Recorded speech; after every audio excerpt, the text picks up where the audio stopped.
전능하사 천지를 만드신 하나님 아버지를 내가 믿사오며 그 외아들 우리 주 예수 그리스도를 믿사오니 이는 성령으로 잉태하사 동정녀 마리아에게 나시고 본디오 빌라도에게 고난을 받으사 십자가에 못 박혀 죽으시고 장사한 지 사흘 만에 죽은 자 가운데서 다시 살아나시며 하늘에 오르사 전능하신 하나님 우편에 앉아 계시다가 저리로서 산자와 죽은 자를 심판하러 오시리라. 성령을 믿사오며 거룩한 공예와 성도가 서로 교통하는 것과 죄를 사하여 주시는 것과 몸이 다시 사는 것과 영원히 사는 것을 믿사옵나이다. 아멘. 찬송가 586장입니다. 찬송 586장입니다. 어느 민족 누구에게나 결단할 때 있나니 창과 거짓 싸울 때에 어느 편에 설 건가. 주가 주신 새 목표가 우리 앞에 보이니 빛과 어둠 사이에서 선택하며 살리라. 고상하고 아름답다 진리 편에 서느니 진리 위에 억압받고 명예에 이뤄도 비겁한 자 물러서나 용감한 자 그 세계 낙심한 자 돌아오는 그날까지 서리라. 순교자의 빛을 따라 주의 뒤를 쫓아서 십자가를 등에 지고 암만 양에 가리라. 새 시대는 새 사명을 우리에게 주나니 진리 따라 사는 자는 전진하며 언제나 악이 비록 성하여도 진리 더욱 강하다. 진리 따라 살아갈 때 어려움도 당하리. 우리 가는 그 앞길에 어두운 장막 덮쳐도 하나님이 함께 계셔 항상 지켜 주시리. 아멘.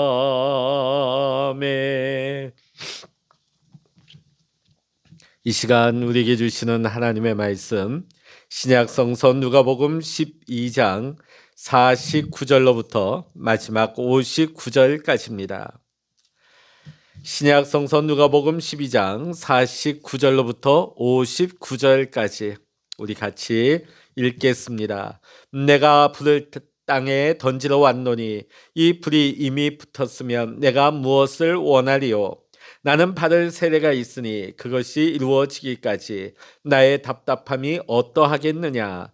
내가 세상에 화평을 주려고 온 줄로 아느냐? 내가 너에게 이르노니 아니라 도리어 분쟁하게 하려 함이로라. 이후부터 한 집에 5사람이 있어 분쟁하되 셋이 둘과 둘이 셋과 하리니 아버지가 아들과 아들이 아버지와 어머니가 딸과 딸이 어머니와 시어머니가 며느리와 며느리가 시어머니와 분쟁하리라 하시니라.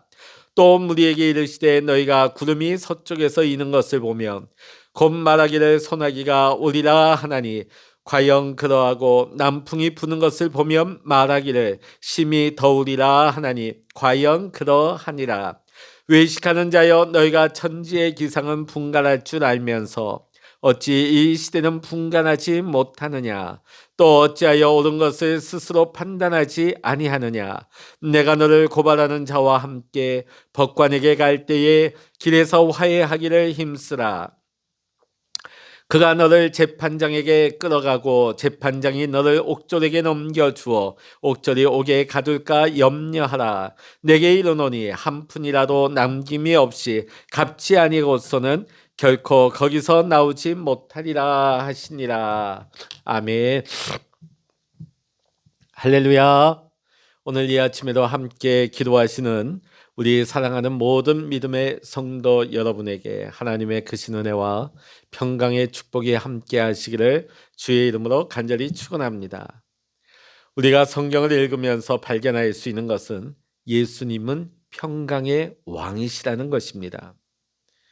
에베소서 2장 14절에 보면 예수님은 우리의 화평이 되셨고 십자가의 피로 화평을 이루셨다고 또한 골로새서 1장 20절에 말씀하고 있습니다. 또한 예수님께서는 마태복음 5장 9절에서 화평하게 하는 자는 복이 있다는 말씀을 주셨습니다. 자, 근데 우리가 이러한 말씀을 보다가 오늘 본문의 말씀을 읽어보면 뭔가 좀 이상합니다. 우리가 분명히 알고 있듯이 성경은 예수님을 평강의 왕이라고 합니다. 그러나 오늘 본문에서 예수님은 정반대의 말씀을 하십니다. 왜 그러실까요? 49절의 말씀입니다. 내가 불을 땅에 던지러 왔노니 이 불이 이미 붙었으면 내가 무엇을 원하리요? 여러분, 불하면 어떤 이미지일까요? 손이나 옷에 우리의 집에 불이 붙었으면 어떨까요? 불은 굉장히 파괴적인 이미지를 가지고 있습니다. 구약 성경에서는 여러 번 하나님의 심판을 묘사할 때에 불을 사용합니다. 불은 하나님의 파괴적인 심판을 묘사할 때에 사용되었습니다. 하나님의 심판, 하나님의 분노, 하나님의 진노에 대해 말씀하실 때 이 불을 사용하였던 것입니다. 오늘 예수님께서는 내가 이 땅에 온 것은 바로 이 불을 던지기 위해서라고 말씀하고 계십니다.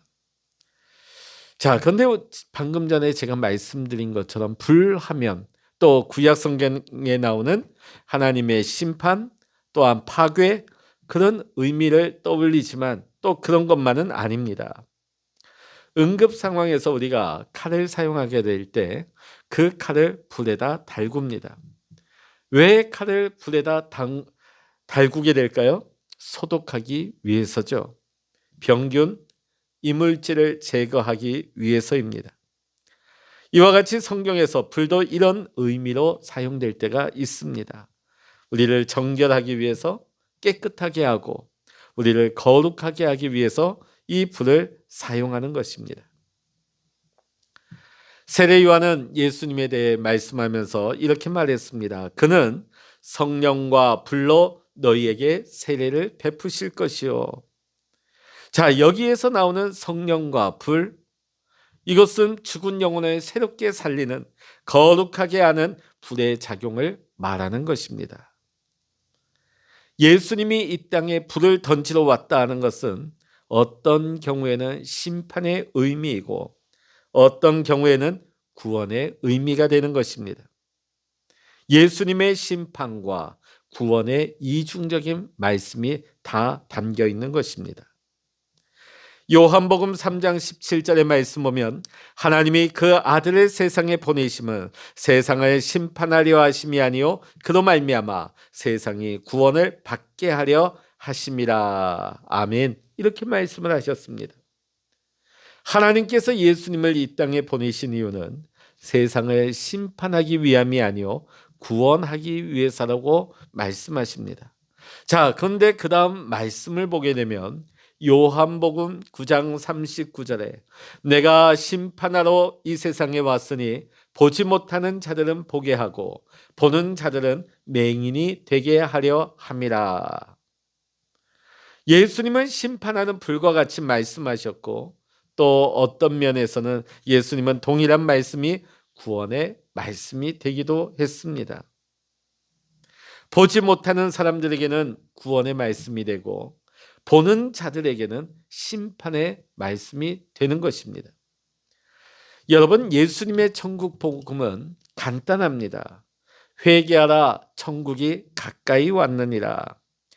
여기에는 두 가지 반응이 나타납니다. 첫째는 회개하는 것이고 둘째는 거절하는 것입니다. 천국 복음을 받아들이는 두 가지 반응에 따라서 예수님의 메시지는 심판의 메시지가 되기도 하고 구원의 메시지가 되기도 하는 것입니다. 예수님이 이 땅에 전하신 천국 복음은 그냥 좋은 게 좋은 것이라는 그런 메시지가 아닙니다. 교회 나오면 복 받는다는 행복하고 기쁘기만 한 그런 복음이 아닙니다. 예수님의 복음은 극명히 사람들을 나누는 말씀이었습니다. 누군가에게는 소멸시키는 불이 되고 어떤 사람에게는 깨끗하게 되는 불이 되는 것입니다. 누구든지 예수님을 영접하면 평안을 누리게 되고 누구든지 거절하는 사람에게는 영원한 심판이 준비되어 있는 것입니다. 믿는 자에게는 평화를, 거절하는 자에게는 심판을 전하기 위해 예수님이 이 땅에 오셨다는 말입니다. 50절의 말씀 보면 나는 받을 세례가 있으니 그것이 이루어지기까지 나의 답답함이 어떠하겠느냐. 여러분, 여기서 나오는 세례가 어떤 의미일까요? 이미 예수님께서는 세례 요한에게 세례를 받으셨죠. 자, 근데 여기 나오는 세례, 또 말씀 가운데 나오는 예수님의 잔, 이 잔과 세례는 다 예수님의 십자가를 의미합니다. 십자가에서 예수님이 받으실 고난을 말하는 것입니다. 우리에게 쏟아져야 할 하나님 아버지의 모든 진노와 저주가 그리스도에게 쏟아진 것입니다. 오늘 우리가 의롭다 함을 얻고 평화를 누리게 된 것은 예수님께서 우리가 받아야 할 그 진노를 대신 다 받으셨기 때문입니다. 그래서 예수님께서는 내가 주는 평화는 세상이 줄 수 없다고 말씀하셨습니다. 세상에서는 그 어떤 노력을 다한다 할지라도 하나님과 죄인된 우리 사이에 평화를 만들어낼 수 없기 때문입니다. 그러므로 예수님의 십자가 사역이 예수님을 믿고 영접하는 자들에게는 평화의 사역이 되었습니다. 그러나 예수님을 영접지 아니하고 예수님을 거절한 자들에게는 이 예수님의 십자가는 어떤 의미이겠습니까? 십자가에서 주님께서 받은 진노를 한번 생각해 보십시오. 그 진노가 죄인된 우리에게 쏟아질 하나님의 진노라고 생각해 보십시오. 아무 죄도 없으신 예수님께서 그 모든 수치와 조롱과 모욕과 핍박과 채찍질, 벌거벗겨지고 죽임을 당하셔야만 했습니다.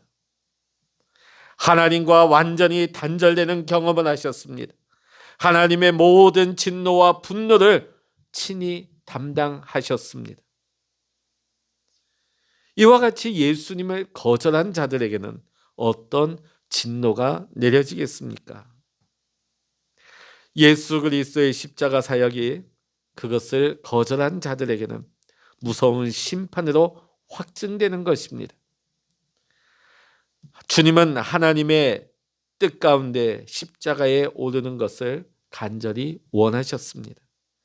그것은 자기를 믿는 자들에게 하나님 아버지와 영원한 평화의 언약을 맺어주시기 위해서였습니다. 그리고 자기를 거절하는 자들에게는 영원한 심판의 메시지를 선포하기 위해서였습니다. 51절로부터 53절의 말씀 보면 복잡하고 얽히고 설킨 분쟁의 관계에 대해서 말씀하고 계십니다. 오늘 예수님께서는 51절부터 53절의 말씀을 통해서 친밀한 관계 속에서 분쟁이 일어날 것이라고 말씀합니다. 누군가 예수님을 쫓는 사람이 있다면 그와 반대되는 사람이 그를 대적하게 될 것이라는 표현을 반복적으로 쓰고 계십니다.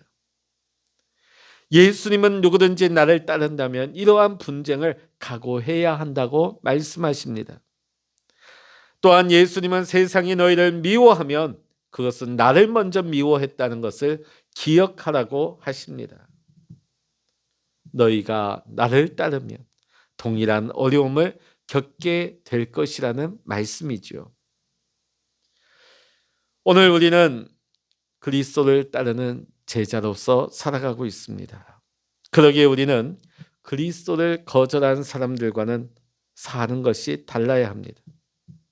그러기에 같은 세상에서 그들과 살아감에 있어서 그들과 연합돼서 살아갈 수는 없겠죠. 필시 갈등이 일어나고 분쟁이 일어날 수 있음을 우리는 언제나 각오해야 합니다. 그런데 우리는 과연 세상 사람들과 다르게 살아가고 있습니까? 그런데 만일 우리가 주의 말씀을 거절하고 살아가는 주님과 원수된 자들과 별반 다르지 않는 삶을 그들과 어울려서 살아가고 있다면 문제가 아니겠습니까? 오늘 예수님은 제자들에게 누구든지 나를 따르려거든 자기를 부인하고 날마다 자기 십자가를 지고 나를 따르라고 말씀하셨습니다. 오늘 우리를 향하신 이 예수님의 가르침은 세상과 주님 사이의 중간지대를 없애버립니다. 그 말의 뜻이 무엇입니까? 그리스도와 세상을 동시에 사랑할 수 없다는 것입니다. 우리가 주님과 세상 사이에 적당히 어울려서 타협하면서 세상 사람들과 동일하게 살아서는 안 된다는 것입니다.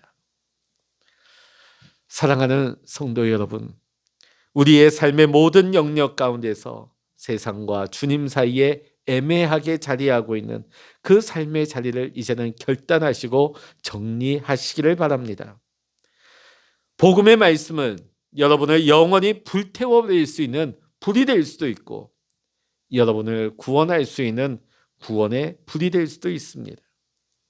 이 시간 간절히 바라옵기는 사랑하는 우리 모든 성도님들이 예수 그리스도를 진심으로 사랑하고 예수님만을 쫓을 수 있는 참 제자된 삶을 살아가시기를 이 시간 주의 이름으로 간절히 축원합니다. 기도하시겠습니다. 할렐루야. 하나님 아버지, 우리가 주님을 따름에 있어서 세상이 우리를 반대하고 세상이 우리를 핍박하며 모욕하는 것이 당연하다고 오늘 주님은 우리에게 말씀해 주셨습니다. 그러나 오늘 우리의 모습은 어떠합니까? 주님과 원수되며 주님을 거절하는 자들과 우리의 삶이 별반 다를 바가 없고 오히려 우리가 그들의 삶을 쫓아가고 있지는 않습니까? 우리가 입술로는 주님을 사랑한다 하지만은 세상과 주님 사이에 둘 다 사랑하려고 우리가 어중간한 자세를 취하고 있지는 않습니까? 오늘 우리가 살아감에 있어서 진리의 말씀 가운데 서기를 원합니다. 우리가 온전히 주님 안에 거하기를 원합니다. 이로 인하여서 우리가 세상으로부터 핍박을 받고 모욕을 당하는 것, 세상에서 환난을 당하는 것을 우리가 조금도 이상하게 여기지 말게 하시고 주께서 걸어가신 그 생명의 길을, 진리의 길을 우리 또한 나의 목숨 다해 생명 다해 온 맘 다해 주님을 따를 수 있는 주의 참 제자의 삶을 살아갈 수 있도록 주여 인도하여 주시옵소서. 오늘도 우리와 동행하시며 우리를 인도하시는 주님을 찬양하고 의지하오며 우리 주 예수 그리스도의 이름으로 간절히 기도하옵나이다. 아멘. 찬양하라 내 영혼아, 찬양하라 내 영혼아, 내 속에 있는 것들아 다 찬양하라. 기도하라 내 영혼아, 기도하라 내 영혼아, 내 속에 있는 것들아 다 기도하라.